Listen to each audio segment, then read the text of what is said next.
ପିଲାମାନେ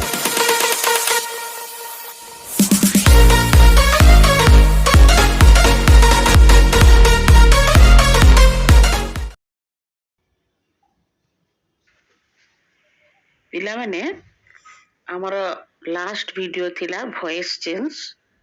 ଆଶା ତମେ ଭଲ ଭାବରେ ବୁଝିପାରୁଥିବ। ଆଚ୍ଛା, ଆଜି ଆଉ ଗୋଟେ ପାଠ ପଢେଇବା। ତା ପୂର୍ବରୁ ମୋର କେତେଟା ପ୍ରଶ୍ନ। କହିଲେ ପିଲାମାନେ, ତମର ସରନେମ୍ ବା ଟାଇଟେଲ କାହା କାହା ଟାଇଟେଲ ଦ୍ଵାରା ନାମିତ ହୁଏ? ତମ ବାପାଙ୍କର ନା। କାରଣ ଆମର ଏଇ ହିନ୍ଦୁ ସମାଜ ପିତୃକୈନ୍ଦ୍ରିକ ଅର୍ଥାତ୍ ପ୍ୟାଟର୍ନାଲ ଫ୍ୟାମିଲି। ସେମିତି ଆମେ ଇଂଲିଶ ଗ୍ରାମାର ପଢୁଛେ। ଇଂଲିଶ ଗ୍ରାମାର ଫାଦର କିଏ ଜାଣିଛ ପିଲାମାନେ? ଜାଣିବାକୁ ଚାହୁଁଛ? ତାହେଲେ ଜାଣ, ତା ଫାଦର ହେଲା tense. Tense is the father of English grammar. ତାହେଲେ ଆଜି ଆମେ ସେଇ ଟେନ୍ସ ବିଷୟରେ କିଛି ପଢେଇବା। ଭିଡିଓଟି ଭଲ ଲାଗିଲେ ଲାଇକ୍, କମେଣ୍ଟ, ସେୟାର କରିବାକୁ ଭୁଲିବ ନାହିଁ। ଟେନ୍ସ ପିଲାମାନେ ଦୁଇ ଭାଗରେ ବିଭକ୍ତ। ତମେ ଭାବୁଥିବ ତିନିଟା, କିନ୍ତୁ ପ୍ରକୃତରେ ଦୁଇ ଭାଗରେ ବିଭକ୍ତ। Present tense, past tense, future time. ଫ୍ୟୁଚରକୁ ଆମେ ଟେନ୍ସ କହିବାନି। କାହିଁ କହିଲ? ଫ୍ୟୁଚର ବିଷୟରେ ଆମକୁ କାହାକୁ ଜଣା ନାହିଁ। ଆଜି ମୁଁ ଏଇଠି ଭିଡିଓ କରୁଛି, କାଲି ସକାଳେ କଣ ହବ କିଛି କହିପାରିବା? କହିପାରିବାନି। ସେଥିପାଇଁ ଫ୍ୟୁଚରକୁ କାଳ କୁହାଯାଉନି, ସମୟ କୁହାଯାଉଛି। ତାହେଲେ ପ୍ରେଜେଣ୍ଟ ଟେନ୍ସର ପିଲାମାନେ ଆମେ ଜାଣିଛେ ଚାରିଟା ଆସ୍ପେକ୍ଟ ରହୁଛି ବା ଚାରିଟା ଫର୍ମାଟ ରହୁଛି। କଣ? ସିମ୍ପଲ ପ୍ରେଜେଣ୍ଟ ବା ତାକୁ ପ୍ରେଜେଣ୍ଟ ଇନଡେଫିନାଇଟ ମଧ୍ୟ କହିପାରିବା। ପ୍ରେଜେଣ୍ଟ ଇନଡେଫିନାଇଟ କଣ? ମୁଁ ଖାଏ, ଆଇ ଇଟ୍। ସେ ଖାଏ, ହି ଇଟ୍ସ। ତୁମେ ଖାଅ, ୟୁ ଇଟ୍। ଆମେ ମାନେ ଖାଉ, ୱି ଇଟ୍। ଠିକ ସେମିତି ପ୍ରେଜେଣ୍ଟ ଇନଡେଫିନାଇଟ ପରେ ଆସିଲା ପ୍ରେଜେଣ୍ଟ ଇମ୍ପରଫେକ୍ଟ। ମୁଁ ଖାଉଅଛି। ସବୁବେଳେ ଉ ଉପରେ ଷ୍ଟ୍ରେସ ଦବ। ମୁଁ ଖାଉଅଛି, ଆଇ ଆମ୍ ଇଟିଂ ରାଇସ୍। ସେ ଖାଉଅଛି, ହି ଇଜ ଇଟିଂ ରାଇସ୍। ତୁମେ ଖାଉଅଛ, ୟୁ ଆର୍ ଇଟିଂ ରାଇସ୍। ତୁମେ ମାନେ ଖାଉଅଛ, you are also eating rice. ଆମେ ମାନେ ଖାଉଅଛୁ, ୱି ଆର୍ ଇଟିଂ ରାଇସ୍। ତାପରେ ହେଲା ପ୍ରେଜେଣ୍ଟ ପରଫେକ୍ଟ। ପ୍ରେଜେଣ୍ଟ ପରଫେକ୍ଟ କଣ? ମୁଁ ଖାଇଅଛି। ସେପଟେ ଉ, ଇନଡେଫିନାଇଟରେ ଉ ଅଛି, ଇମ୍ପରଫେକ୍ଟରେ ହେଲା ଇ ଅଛି। I have eaten rice. ସେ ଖାଇଅଛି, ହି ହାଜ୍ ଇଟେନ୍ ରାଇସ୍। ତୁମେ ମାନେ ଖାଉଅଛ, ୟୁ ହାଭ୍ ଇଟେନ୍ ରାଇସ୍। ଆମେ ମାନେ ଖାଇଅଛୁ, ୱି ହାଭ୍ ଇଟେନ୍ ରାଇସ୍। ତାପରେ ପ୍ରେଜେଣ୍ଟ ପରଫେକ୍ଟ କଣ୍ଟିନ୍ୟୁଅସ୍।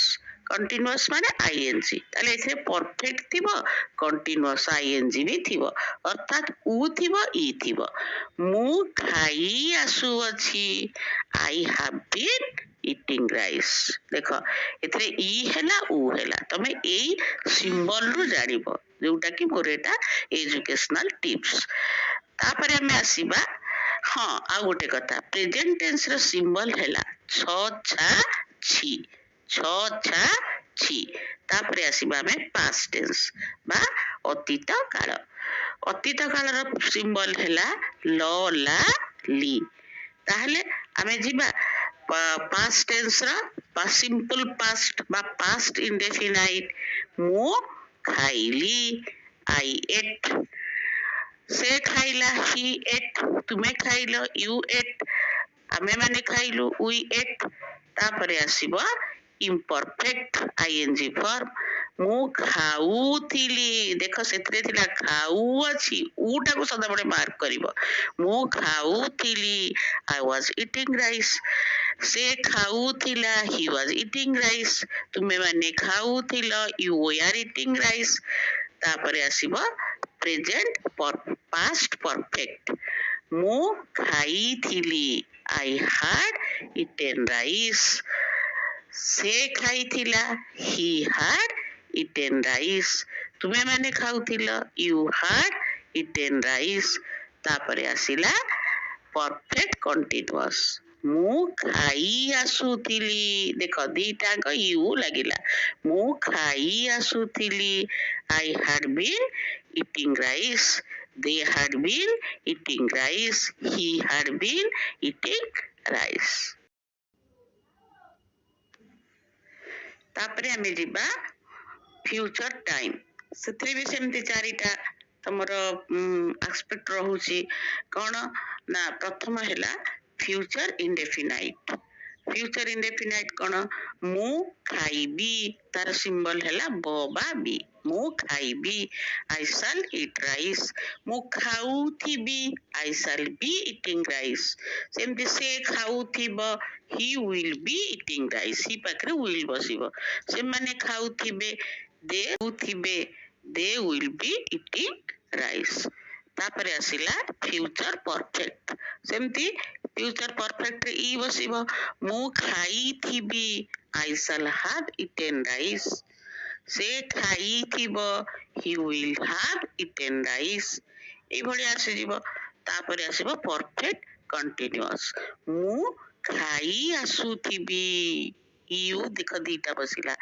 मु खाई आसुथिबी I shall have been eating rice से माने खाई आसुथिबे they will have been eating rice तापरे पिला माने मु तुमको ए सब जिंस जानिबा पई ए मु केतक सांकेतिक धारा तुमको देबी तमे सेटा को भलो भाबरे मने रखिबो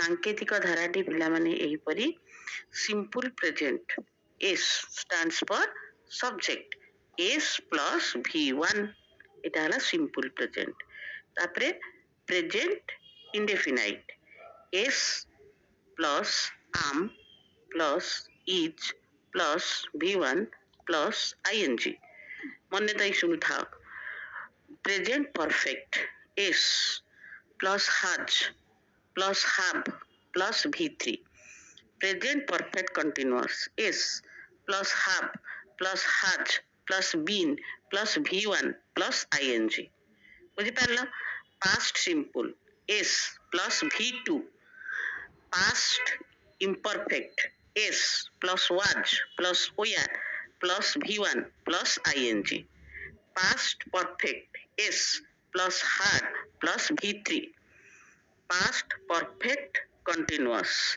S plus had plus been plus V1 plus ing future simple S plus shall plus will plus V1 future imperfect S plus shall plus will plus B plus V1 plus ing future perfect S plus shall plus will plus have plus V3 perfect सदा बेले V3 आसीबो future perfect continuous S plus shall plus will plus have plus been plus V1 plus ing आको screen ऊपर दिया जिबो आको भल्लो भाबरे बारंबार वीडियोटी देखिबो तुम खाता रे नोट करिवो रहुची पिला माने वंदे मातरम।